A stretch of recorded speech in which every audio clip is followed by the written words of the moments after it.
You going down there? Oh man, you love it out here. What's going on, guys? In the cold winter wonderland with Rocket. I'm over at my sister's house and just going for a quick little walk. Did church this morning. Haven't been feeling the best, so haven't been sleeping very well, so it's been a little bit of an adjustment, with my sleeping patterns. Just woke up from like a 10-minute nap.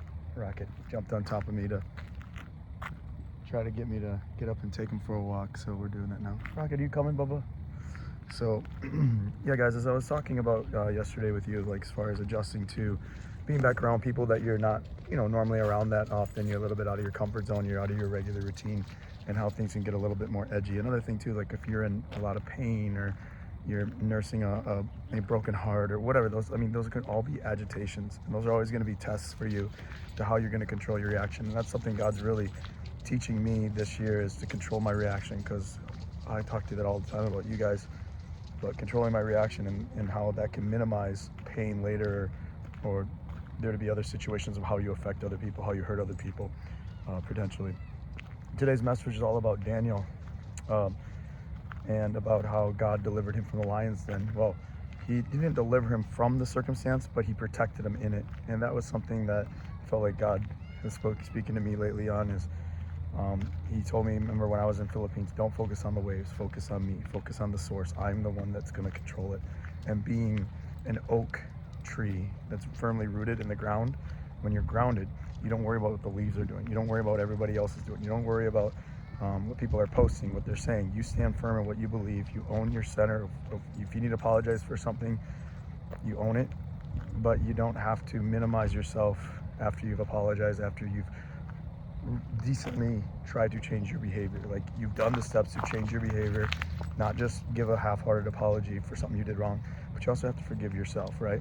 And once you do that, you come to a place of solidified, solid oak energy, to where now you just let it play out. You don't try to defend yourself. You don't try to rush to get the narrative changed. Let other people, if they want to change the narrative, they want to change the story, they want to do all that, you let them. And you kind of just sit back, and when the time comes to defend yourself, you pray on it, let God defend you. But the thing is, he's the one that wants to fight your battle for you.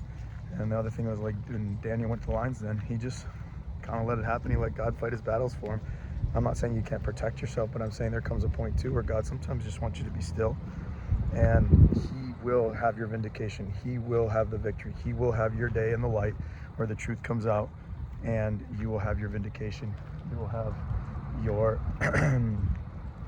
basically, he's got you. He's got your back, and he will go before you. He will fight for you. Even in Joshua 1:9, be strong and be courageous, and God will fight your battles for you often. And I think today, when Daniel, was just really encouraging, as I went through it. As Rocket is blurred out right now, but he comes back over here. Daniel and the lions, then, just basically how he didn't need to focus on the lions, the hungry lions that were gonna, and his oppressors. One of the things he did is he went and prayed, and then even when there was a decree written that you shouldn't pray to any other gods, and he did, and he still did it anyways. And that's the thing, is seek God, go to him. And I said this recently in a video, that we sometimes come in with our preconceived notions of what we want to tell God how to do it. It's like telling the physician how to fix us, when in actuality, you let him do his work. You come in with just a humble spirit and just say, listen, I'm here, I'm willing. You know my requests already, I've made them known to you, but now what do you want? And how do I handle this? And sometimes he'll just tell you, be still, let me fight that for you. So that speaks to somebody today. That's what I'm going through right now. And I'm excited what the next chapter brings, because I think he's about to open up some doors. I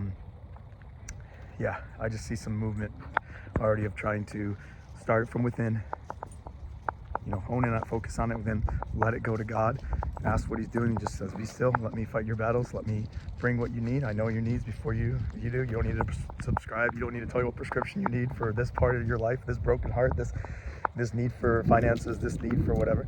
And I feel like he's the one that's vindicating. I feel like he's the one that's doing the work, and we just kind of have to sit along for the ride. And he does it in his timing. Remember, he's not bound by time. He knows that we operate within time, but the really big thing is what you're seeing in your mind.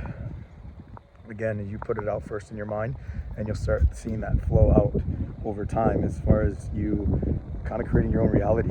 Again, as within comes out, And again, what you see today is not going to be, it's going to be from past thoughts, from past focuses. So you do it, and eventually it flows down the river, for all of a sudden you're getting that fresh fruit of those new positive thoughts that you've been putting out. So just focus on that today.